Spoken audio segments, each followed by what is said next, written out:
Srimad Bhagavatam. So today we will continue in the 10th canto on this 84th chapter and some really wonderful insights that Srila Prabhupada shares with us. So let's see if we can get this going. Yeah.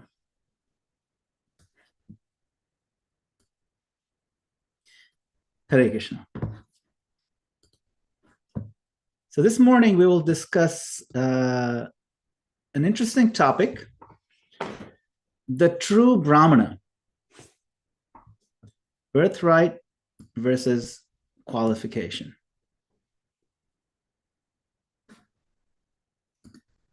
Start with the invocation for the blessings of the Lord. Om Namo Bhagavate Vasudevaya. Om Namo Bhagavate Vasudevaya. Om Namo Bhagavate Vasudevaya.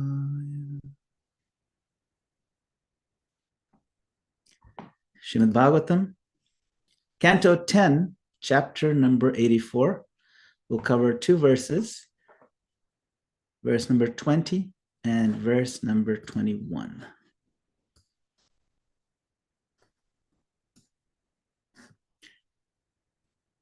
Krishna, the foremost worshipper of the Brahmanas.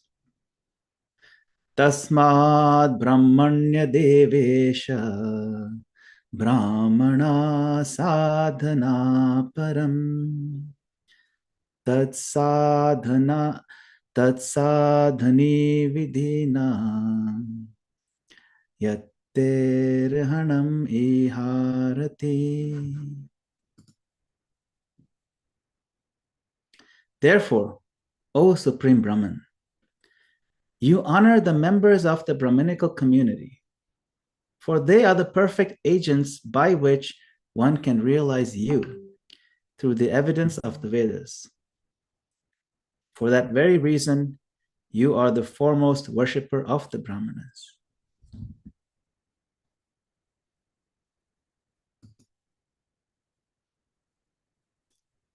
Verse 21. Adyana pashyatam natha tvayi nathatma darshane janma vidya tapo netraye paripashyanti na shrutam. Today, our birth, education, austerity, and vision have all become perfect because we have been able to associate with you, the goal of all saintly persons. Indeed, you yourself are the ultimate supreme blessing.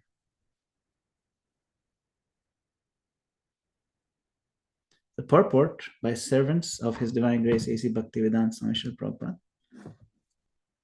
The sages here contrast their respect for the Lord with His reciprocal worship of them. The Lord honors Brahmanas as a means of instructing less intelligent men, whereas He is in fact absolutely independent. The Brahmanas who worship Him, on the other hand, benefit themselves more than they can imagine. Purport ends here. Om Jnana Timirandasya Jnananjana Shalakaya Chakshurun Militam Yena Tasmai Shri Gurave Namaha. I offer my humble obeisances unto the lotus feet of my spiritual master, who has opened my darkened eyes and filled my heart with transcendental knowledge.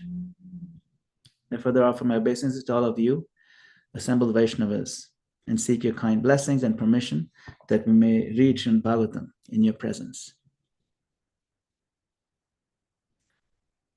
So, Krishna here is exalted as the foremost worshipper of the Brahmanas. Lord Krishna honors the Brahmanas.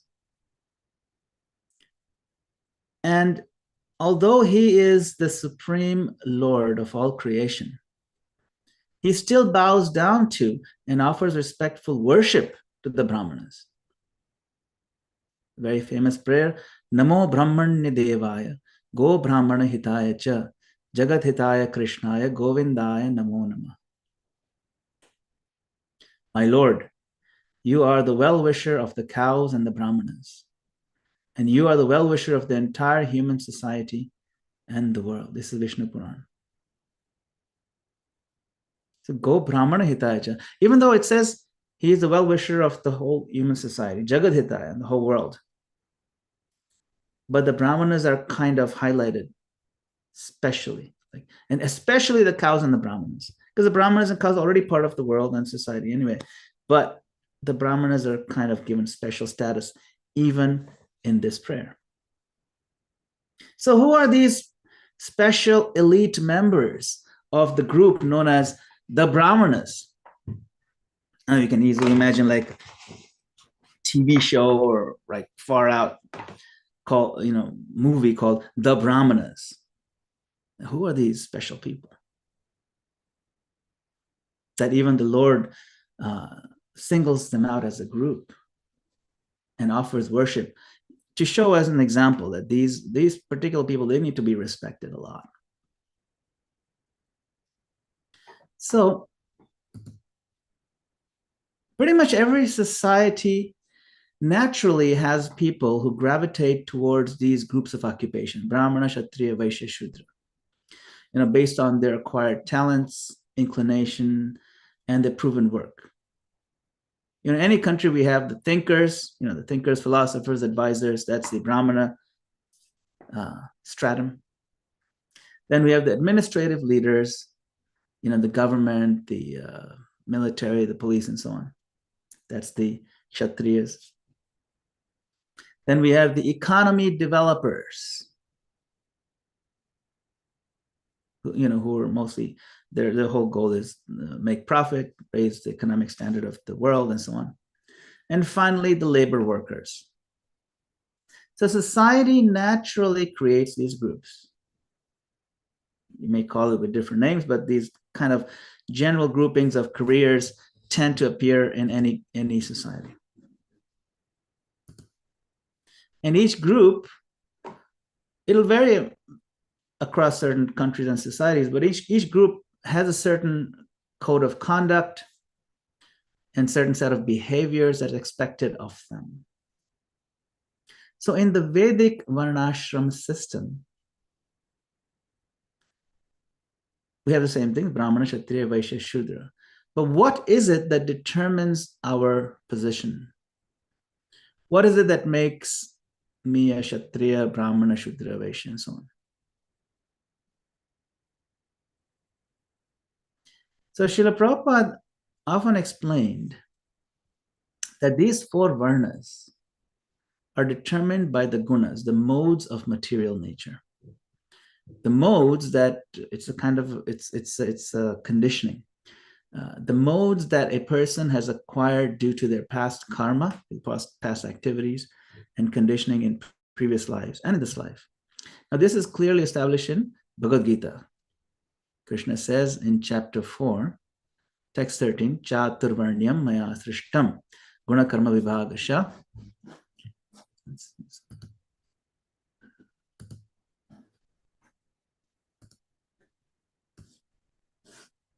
Guna karma vibhagasha tasya kartaram apimam vidya kartaram avyayam. That according to the three modes of material nature and the work associated with them, the four divisions of human society are created by me. And although I am the creator of this system, you should know that I'm yet the non-doer being unchangeable. So all of us in the material world, those of us who are conditioned, our situation, our bodily constitution, our inclinations, we are products of our own choices. And sometimes we may feel this is just a card I've been dealt. No. The cards we have in our hand are a product of our own choices. Our current conditioning is the culmination of many, many choices we have made along the way over millions and millions of lifetimes. Now, some aspects of our conditioning are so deep that it is not really possible to change them in this life. They're just too deep. It's a reflex, and it's something that cannot be changed very easily. So what do we do about it? We work around them. We determine what is the best occupation for my particular conditioning, and then leverage that. We leverage that to be able to contribute to society in a meaningful way while making spiritual progress individually and collectively. And that's what this system is all about. Is let's find I want to find my place in this system, which aligns with my psychophysical nature, which is ultimately a consequence of what I've chosen throughout many lives. So I have nobody else to blame other than myself for where I am. But at the same time, I don't want to just sit and wallow in blame that I'm conditioned this way or that way. I can't help myself. No. We find a place in society that works in a meaningful way for us so that we can make progress from where we are. Which is why these different varnas have codes of conduct. Brahmana is supposed to act certain way, Kshatriya is supposed to act certain way. They're allowed certain things. Vaishyas allowed certain things, whereas some things that Vaishyas may be allowed, Brahmanas are not allowed to do.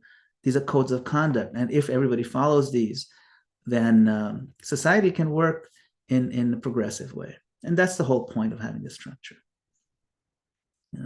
And we can uplift ourselves gradually, individually and collectively. So Srila Prabhupada repeatedly emphasized that the varna of a person is not simply by birth, but by their nature, guna, and activities, karma. Krishna says that, right, in that verse we just quoted. So guna and karma, the activities. So these are shaped by our previous life's conditioning. He explains in the purport to Bhagavad Gita 16, text 1 to 3. He says, in human society, if one is born in a family of Brahmanas, but acts like a Shudra, he is not a Brahmana. Similarly, if he is born in a Shudra family, but has the qualities of a Brahmana, he should be accepted as a Brahmana, as confirmed by Sri Krishna himself. This is what Prabhupada explained. Now, this means that the deep-rooted habits, our mental tendencies and modes that we have acquired and cultivated in previous lives carry over. They carry over and influence our varna in the present life. They influence our inclinations. Now, these modes, the three modes, goodness, passion, ignorance, they bind us. They bind the soul to matter. So in this verse in Bhagavad Gita 14:5, Krishna explains, Sattvam rajastama iti guna prakriti sambhava nibadnanti mahabaho dehe dehinam avyayam. The material nature consists of three modes, goodness, passion, ignorance. When the eternal living entity comes in contact with nature, he becomes conditioned by these modes. We've heard this word conditioning. You might be familiar with a very famous Russian scientist, the name of Pavlov. So Pavlov, he conducted his experiments with dogs and bell, and every time he would feed the dog, he'd ring the bell. So the dogs became conditioned thinking that when the bell rings, it's time to eat. So then he did experiments where he would just ring the bell, but he wouldn't put any food near the dogs. But somehow, whenever the bell rang, the dogs started to salivate because they created a conditioned reflex that bell ringing means food is going to come. Food will be here any second. And so he proved this notion of conditioning. Similarly, we are conditioned when we are in this material world. When we try to enjoy the material world separately from Krishna, we put ourselves and we bind ourselves to this. And so we get conditioned in different ways. And just like the dogs can't help themselves to salivate when the bell rings, similarly, we can't help ourselves in certain situations. And it's different for different people, but generally they're classified according to these three modes. And some modes are more prominent than others. And so the combination of these modes determine our alignment with the varnas. So Prabhupada elaborates in the purport to this verse that one's conditioning due to past karma influences whether they're inclined toward knowledge, which is brahmanas, heroism and administration, which is kshatriya, trade and agriculture, which is vaishya, or service, shudra. Now, Krishna also confirms this in chapter 6, this whole notion, that these tendencies carry over from previous lives. It says, Prapya punya kritam lokan, ushitva shashvati sama, shuchinam shimatam gehe yoga brashto bijayate. When the question of an unsuccessful yogi or devotee, what happens to him if he or she doesn't make it?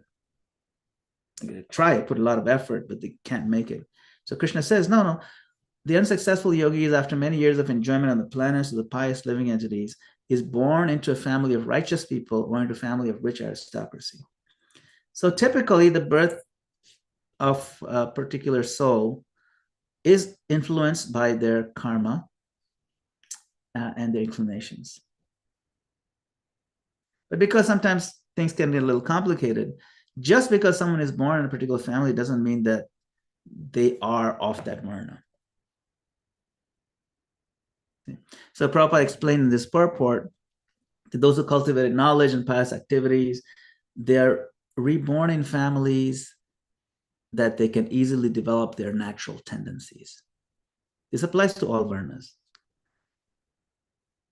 If one developed Brahminical qualities in the past life, you're likely to take birth in circumstances where those tendencies can be manifested. Now, Srila Prabhupada also stresses that although varnas are based on the gunas, the modes, right, one is not permanently bound by them. There is one key to come out of those. By engaging in devotional service, bhakti, devotional service to Supreme Lord Krishna, that service is transcendental to all the varnas, to all conditioning. And thus, the varna system itself can be transcended with the right level of connection to Krishna. But it has to be exclusive.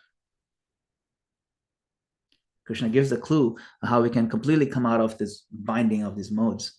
In chapter 14, verse number 26, he says, Maham chiyo vibhicharena bhakti yogena sevate sagunan samati tetan brahma bhuyaya kalpate. Prabhupada quoted this a lot. That one who engages in full devotional service, unfailing in all circumstances, at once transcends the modes of material nature and thus comes to the level of Brahman. So Prabhupada explains in that purport that bhakti is the process by which you can become free from the conditioning of past lives, elevate yourself even beyond varnashram system.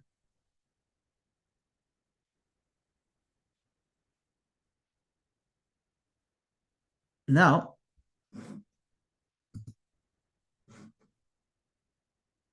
Srila Prabhupada's spiritual master, Bhaktisiddhanta Saraswati Thakur, around when he was preaching very prominently in the early 1900s, the Brahmana caste, when I say caste, I'm talking about, those who were claiming birthright Brahmanism. They had monopolized religious leadership in India. They falsely claimed that only those born in Brahmana families had the right to study and teach the scriptures. They only had the right to conduct rituals or conduct service of the deity in the temples, and only they had the right to give initiation.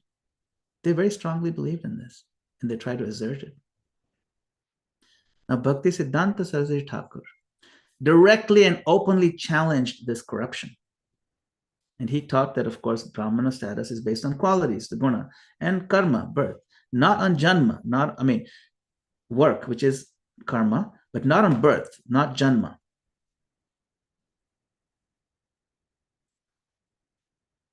he also wrote in response to them. He had a whole debate with them in 1911, and around that time he wrote an essay called Brahmana and Vaishnava. Now, this essay, it's worth reading. You can Google it. Just look for Bhaktisiddhanta, Brahmana, and Vaishnava. There's many PDF versions of this essay out there. It's a really good one to read. And of course, Bhaktisiddhanta Thakur writes in a very academic and very incisive, cutting way.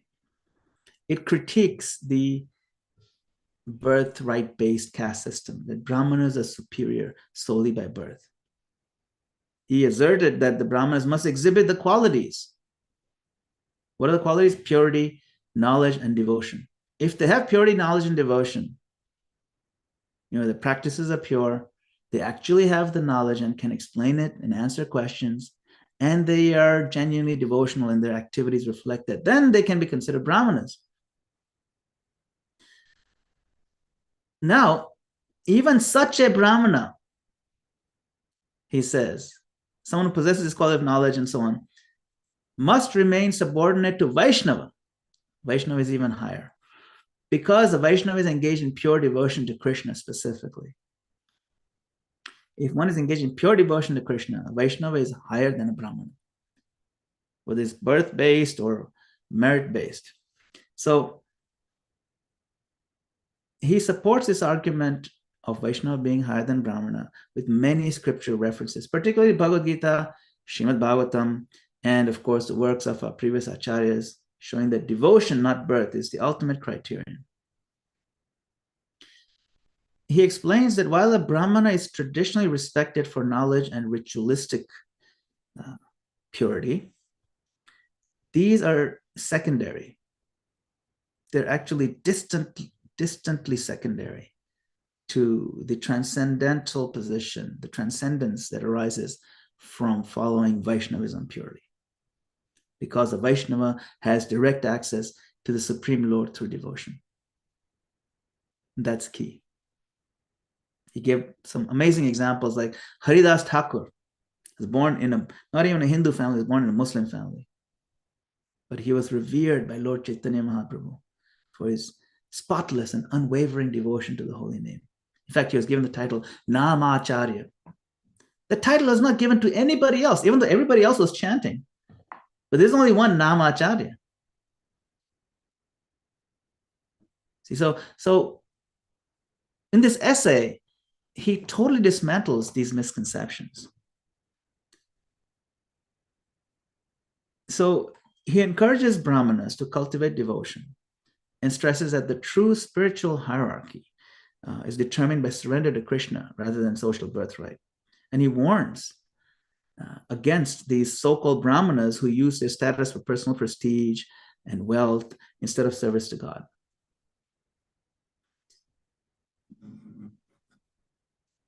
Now,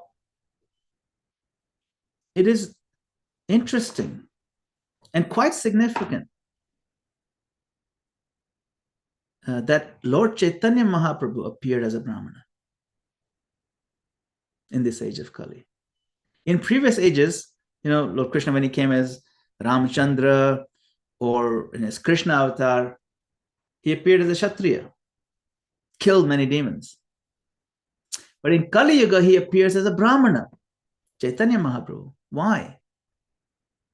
Because in this age, the battle is ideological, not physical. Demonic influences in this age have to be removed by transforming hearts, not through war, not through weapons, but through Shastra and Bhakti, through scriptures and devotion. This idea was made famous in the incident of Jagai and Madai. Lord Chaitanya Mahaprabhu was so angry at them, these demon brothers, Jagai and Madai, that he raised his weapon, Sudarshan, to kill them for their offense to Nityananda Prabhu. But Lord Nityananda begged Lord Chaitanya Mahaprabhu and said, "My dear Lord, I must remind you that in this age of Kali, pretty much everyone has some demonic elements in their hearts. Who will you kill and who will you spare?" And so Chaitanya Mahaprabhu did not kill them. So Chaitanya Mahaprabhu's method was Sankirtan, the holy name. That's the weapon. That's the weapon to slash the demoniac elements in the hearts of everyone. The holy name is very, very powerful. Hare Krishna, Krishna Krishna, Hare Hare, Hare Rama, Rama Rama, Hare Hare. And then Shastric education to remove ignorance. Mahaprabhu very famously said, Siddhanta boliye chitte na karo alash. Don't be lazy in the matter of studying the conclusion of scriptures.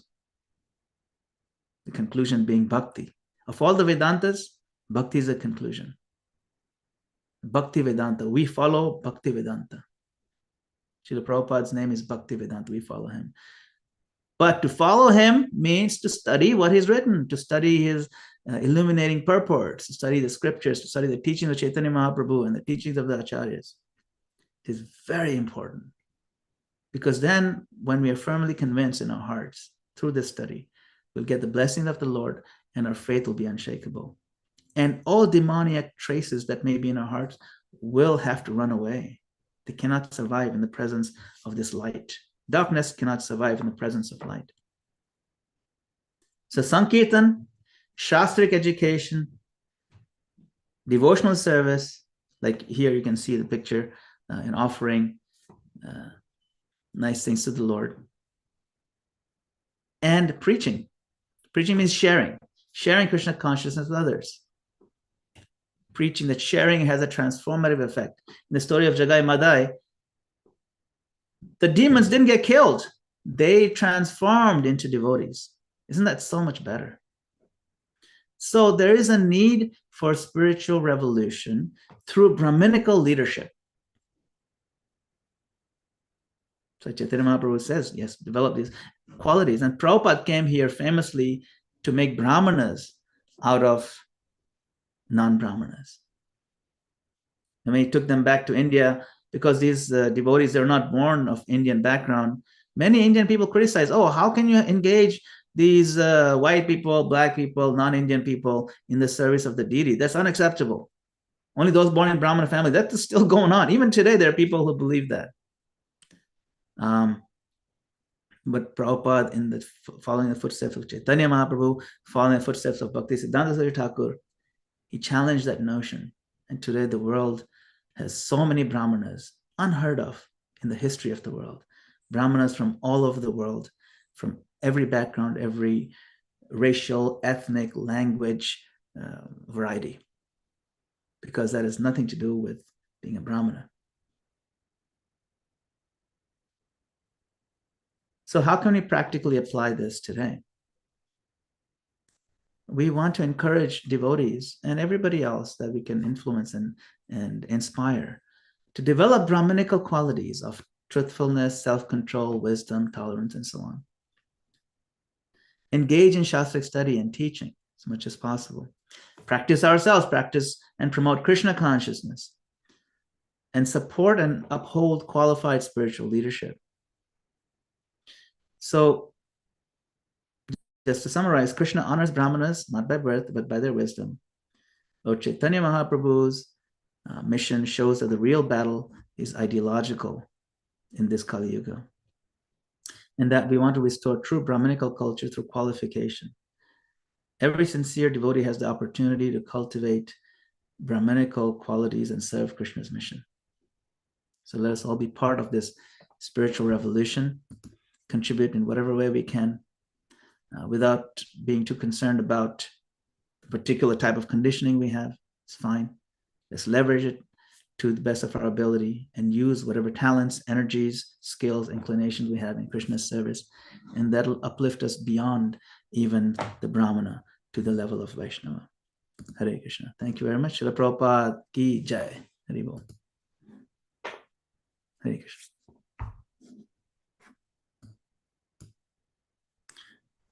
Okay. I see Vijay Krishna Prabhu has a question and Gail Mataji has a question. Go ahead, Vijay Krishna Prabhu. Yes, Madan Gopal Das Prabhu, can you hear me? Yes, I can. Please yes, thank you very much, O most kind and Pranams Prabhu.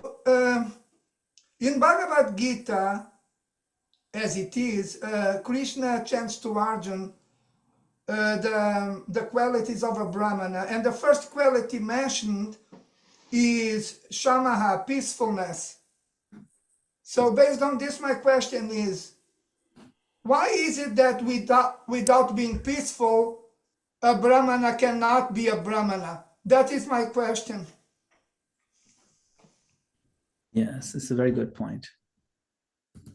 How is it, why is it that without being peaceful, you can't really be a Brahman? It's like the first quality mentioned in there, right? If someone says that I'm a math teacher and he can't even do simple addition, he can't even add 2 plus 2, he can't claim to be a math teacher. He can say, so that's one of the main criteria, is that the definition of a Brahmana means one who is established in Brahman, who knows that the goal of life is Brahman. Goal of life is spirit, to move beyond matter to spirituality, to move to spiritual level.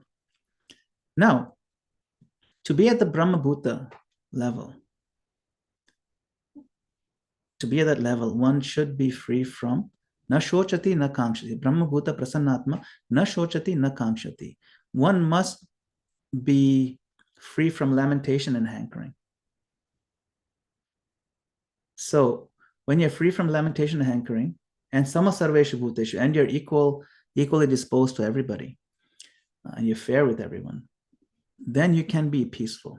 You will be necessarily peaceful, because what is that disturbs our peace? Either we're lamenting we lost something, or we're hankering that we don't have something we wanted. And those two things remove our peace, and we cannot be happy without peace.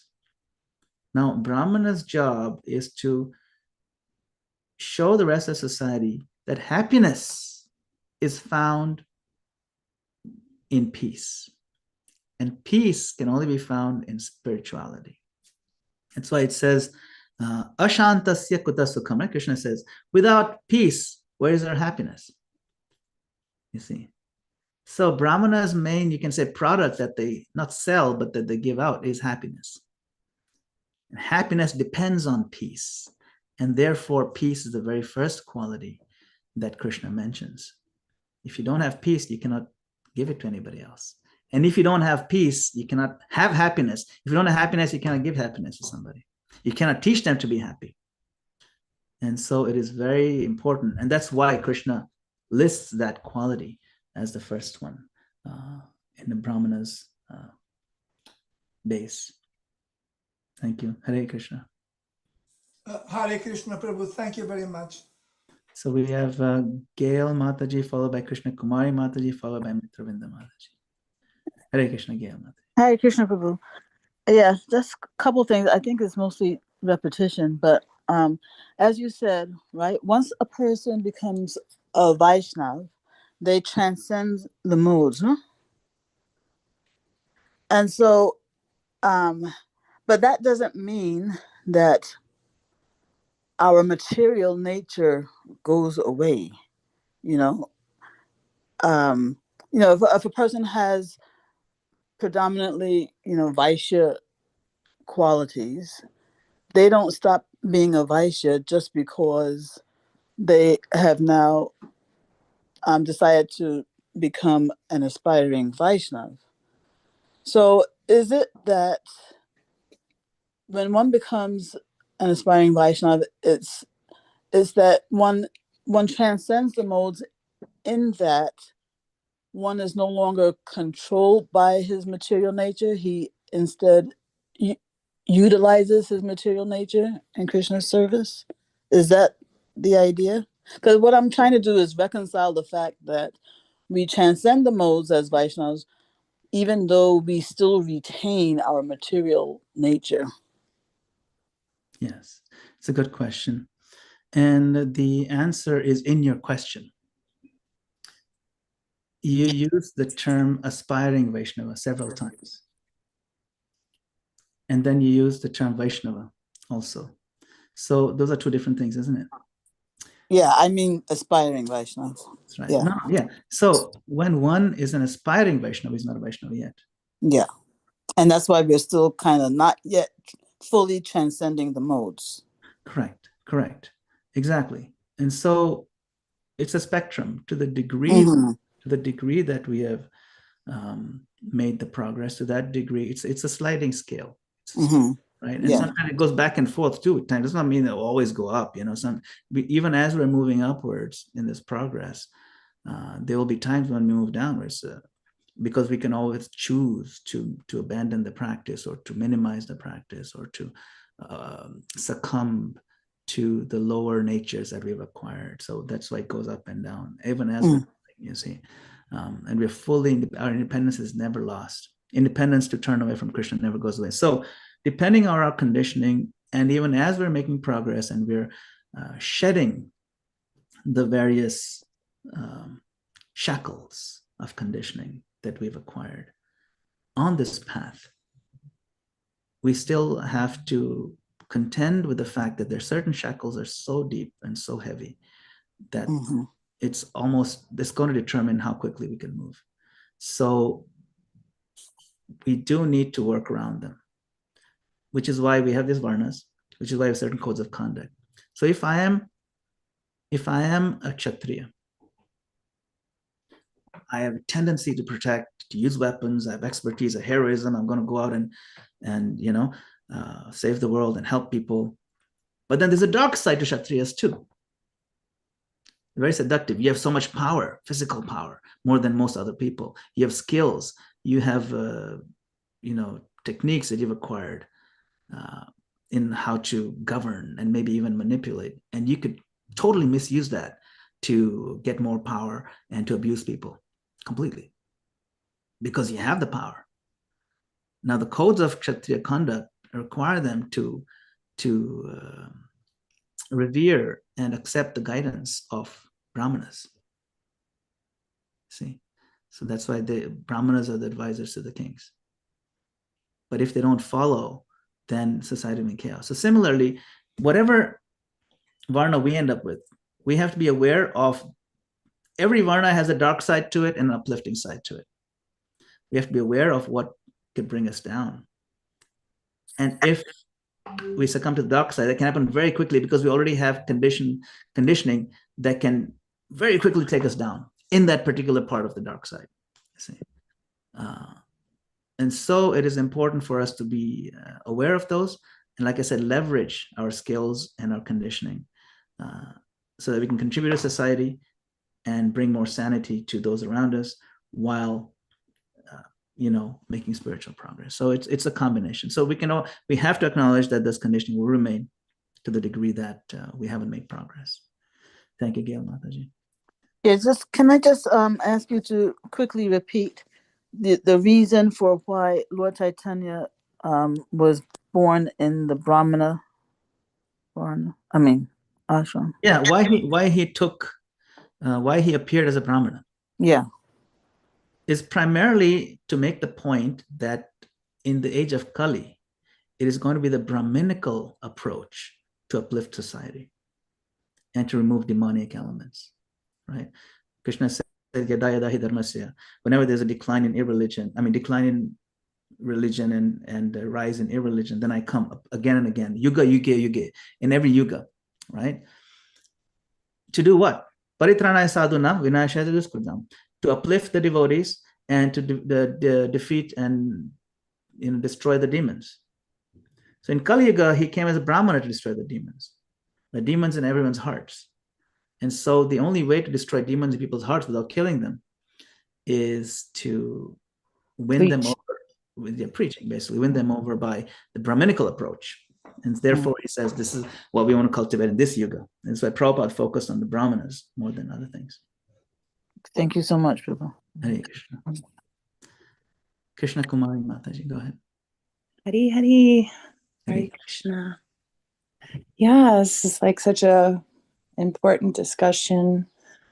I have a couple of inputs. I don't know if they're comments, but we did hear this week from Prabhupada that in the spiritual world, there is no Varna system. And then I just think, to add to what Vijay, Krishna, and Gail are saying here, there's a combination, right? When you're at peace it's just like the Bhagavad Gita, you could, as it is, Prabhupada's Bhagavad Gita, not every, but how he wanted our society to give Bhagavad Gita is that actually karma yoga is bhakti yoga too. So all these varnas here in this world, I don't know why they're spoken about sometimes in a not so pleasant way. My godson, he's a Kshatriya. He's always been a Kshatriya. Even when he's this pure little boy, playing with his club. And now he's a firefighter. But then he comes to the, Thursday night kirtan and uses his muscles to play mridanga. So, I just, I don't know. I just kind of desire to hear these varnas spoken in amongst us in this age, in this day, in 2024, in a more positive way. I was just telling my son, like, he's finished all this education. And I know of great people that got their masters, but then they went and sanded cabinets because they wanted to learn how the world works and use their hands. And, it's important to be fully satisfied, be happy and at peace, like Vijay Krishna is saying, with your work. And that's why I believe that, Urmila Devi has written this amazing, huge book about being peaceful for the 8 hours you're working. It should be so satisfying. When I go to work, I come home and I feel like I've done such beauty in the world. I've given so much and I don't feel now I need a break. So I think it's important for our work to be so satisfying and aligned with our nature while we're in this body. Thank you for sharing those thoughts. Yes, that book is highly recommended. I've shared the link over here. It's called Career Dharma by Urmila Devidasi, where you can align, well, first discover your own psychophysical makeup and see if any dissatisfaction in your career choices are arising due to misalignment with your nature. Because a lot of the time we feel frustrated with the career choices because we were probably pushed into it or we just didn't know what else to do. So we just did what everybody else is doing. And then we don't feel happy in it, but we just keep dragging along. And a lot of those, a lot of that discontent comes from misaligning with our dharma. Dharma, of course, for every soul is to be Krishna conscious. But then we also have other dharmas that are more aligned with our conditioning, which you also should respect. Because until we're fully freed from it, it does affect our consciousness. And so that is important. Yeah, thank you, Krishna Kumari, for sharing those thoughts. Mitravinda Devidasi, Hare Krishna. Hare Krishna, thank you so much for being here. Hare Krishna, Vaishnavas, care. Darshan time, Mitravinda Devi. Yes, Hare Mitravinda, Krishna. please. Yes, stay after Darshan, okay? Please, Mitravinda. I want to hear from you, but now is Darshan time. Madan Gopal, if you have a few minutes, please. Yeah, stay. we'll stay on this. Yeah, try. Thank you. Take it from there, Hare Krishna. Turn on your cameras, please, dear devotees. If you can. Especially if you're introverted or have no makeup on. Thank you.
Obtain the mercy of Krishna.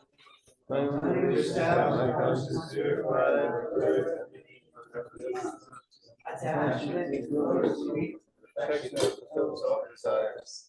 He opens my dark eyes and fills my heart with transcendental relish. He is my Lord, breath after breath. From him ecstatic rhythm emanates, and by him ignorance is destroyed. The Vedic scriptures sing of his character. Our spiritual master is the ocean of mercy, converted of the world and the Lord of the devotees. O Master, be merciful unto us. Give us the shade of your lotus feet. Your famous throne over 3 worlds. We take shelter at your lotus feet. Jai. Thank you, Jani Tai Prabhu. Jai Srila Prabhupada. Welcome back to the Naimisharanya Forest. Madan Gopal Prabhu, thank you so much for going overtime with us. Mitravinda, David Dasi, please. We like your profile picture, Vaishnavi mother and daughter moments. Beautiful, inspiring. Hare Krishna, thank you so much, Vaishnavas. I just wanted to say that how can we mention Lord Chaitanya without mentioning care, without mentioning compassion? Although these varnas exist and they are to assist everyone in their desire to become Krishna conscious. At this time of Lord Chaitanya's appearance, looming, coming for us, to understand that the Varnas have very specific intentions, moods, and actions. But I don't know, like Brahminically, we don't generally associate care and compassion with it. So how can we imbibe more of and speak more about the aspects of bhakti, which include and are definitely relatable to care in how we deal with one another and encourage each other in centers, in temples, and in the world, leaving that bhakti imprint by those words. Hare Krishna. Hare Krishna, yes. Thank you so much, Mitravinda Mataji. Yes, Chaitanya Mahaprabhu is the embodiment of karuna, of care. He's embodiment of compassion. He's embodiment of, he is known as Patita Pavana, of course, the savior of the fallen. And he's also the embodiment of giving care to those who are trying to approach him. In fact, the opening verse of Chaitanya Bhagavata says that Yuga Dharma Palo Vande Jagat Priya Karo Karunavataro. Karunavatar means he is the incarnation of compassion and mercy. So everything he did was everything he taught is based on that. Coming to taking care of each other as Vaishnavas, that is our primary remit. It is a primary responsibility. Now, it is an unfortunate reality that even in this day and age, even in societies of devotees, that depth of care is not visible. Is this unfortunate? But our prayer is that we can make progress, identify areas of improvement and make progress. We have some initiatives that have been going on. Right? We have this devotee care initiatives that's been happening. The devotees are trying to, or at least they've identified this is an area where we need to work on, and then putting initiatives. And sometimes even those initiatives, we feel that, it's not nearly enough. That's certainly there. But yes, we have to embody and recognize that Lord Chaitanya Mahaprabhu is Karunavatar, and that we need to get into care and compassion. Yes, right. I like your comment. Less management, more care and compassion. Very good point. Actually, Prabhupada, when devotees would put together structures, lots and lots of bureaucratic structures of management, Prabhupada would say, no, you're going the wrong path. He said, we need to be a society based on love and trust. If it's a society based on love and trust, then a lot of the red tape and bureaucratic systems that we try to put in place to make it more efficient as an organization, we don't need it. In fact, some of that, a lot of it is reflective of the downfall of our love and trust. You see, so we have to be careful. Of course, yeah, we want to make efficiency. We want to be, as an organizational, smart. And Prabhupada said we have to be intelligent and organized. But at the same time, if it doesn't have a foundation of love and trust, then no level of efficiency in organization will help, because you've lost your main product, which is love and care and compassion. Hare Krishna.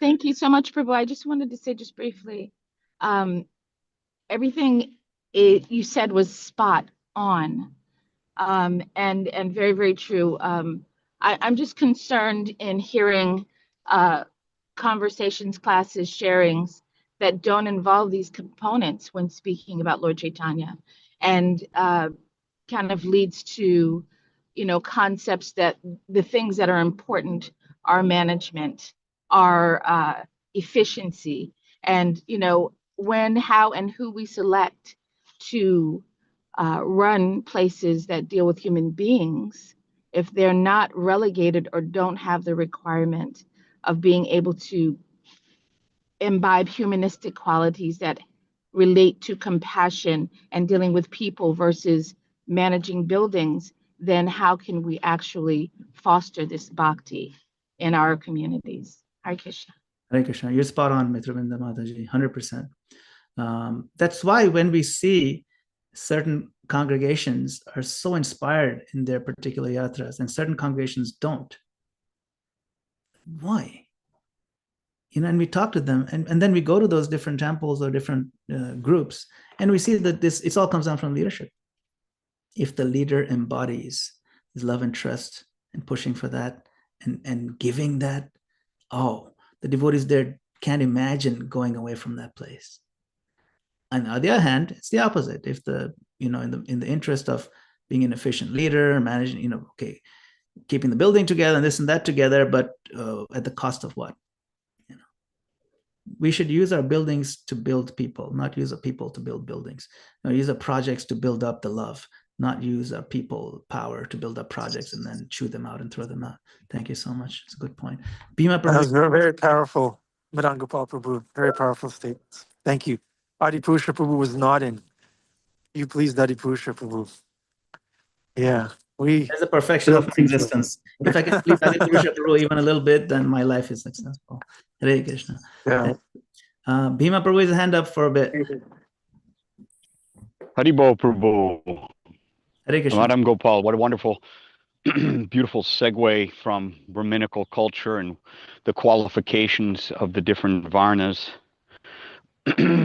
but how everything falls into nothing unless there's the depth of care that you said, the depth of care. There is care. Of course, we care even if we're just running by and dropping off a book and one of those little library boxes or something like that. Okay, so there's that care, like maybe somebody will find this book and read it and, you know, say, oh, wow, let me go trace out the nearest temple and blah, blah, blah. So there's a little bit of care there. And then there's the care of being able to sit with someone who's troubled, even has doubts about, let's say this movement has doubts about whether they feel like they belong, you know. Of course, expressed, as you mentioned about Lord Chaitanya, Nityananda. Lord Chaitanya was about ready to cut the heads off of Jagai and Madai, but Nityananda, like depth of care, you know what I mean? So this is all so important. Adi Parush called me this morning, and he was just his first words was he was so amazed by this little crew, this army, this platoon that he has of workers that show up every day to do the food distribution, and then there's new people every day being hooked in by Das and Alice and you know, through Ananda Angel. Bihar. What's that? Angel. Angel, especially Angel, Evangel. Okay, someone way behind the scenes, but doing the foundational work. Evangel, when she goes, you know, these people are not your typical ISKCON devotees. They're not typical, and yet their actions show that they are so committed to service. And not only just devotional service within the temple, but devotional service with pure outreach, in outreach, by trying to get to somebody's heart through prasad. That's how I began. That's how most of us began. Our hearts were, the door was knocked upon by prasad. So this depth of care goes from, you know, the hit and run of book distribution to getting to know someone, bringing them to prasad distribution, and then next thing you know, they're in the Bhakti Center seeing deities, Radha Murlidhar, for the first time. And this is that outreach of love. This is bhakti. We say bhakti, bhakti, bhakti, but what we're saying is love, love, love. And it's a difficult thing because in the Western world, love can mean so many different things. But bhakti in particular means to bring people somehow closer and closer and closer to Krishna. And and everybody is part of that machine, that pull in Van Ashram. Whether you are a Sudra, which we all are, you know, though I do see people coming into this movement like yourself, Madan Gopal, who has already been born again and again doing this self-same work. You probably volunteer. You probably do you probably go home and say, I'll do another tour of duty. And Krishna's like, yeah, you know, I needed somebody like you who's willing to do another tour of duty here in this world to help us. And so we do bow down to all the Vaishnavas of your Varna, which of course is a leader. Hare Krishna. Hare Krishna. Thank you, Bhima Prabhu, for that. I think your point is very, very important, really important, of sitting with somebody with care, like sitting with somebody, you know. And Krishna actually shows this. I mean, you know, of course, we know in theory, Krishna is God, is very powerful and everything. But when he shows his mercy at the highest level, what does that mercy look like? It looks like someone sitting next to you and caring so much for you that they tremble along with you, with your level of emotion, even if it's based on conditioned suffering or whatever it may be. That's care.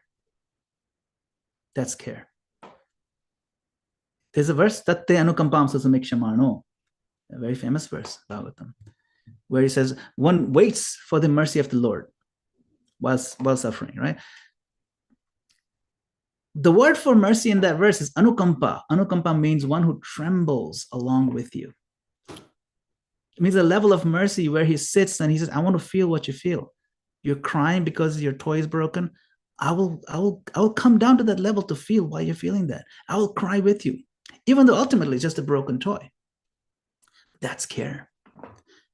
To show you care for somebody means to really try to feel their pain to the point where you also feel, you tremble. Anukampa. Kampa comes from kampana, which means to tremble. Anu means to follow someone's trembling. So it says the Vaishnava is one who feels the pain of others, who knows the pain of others.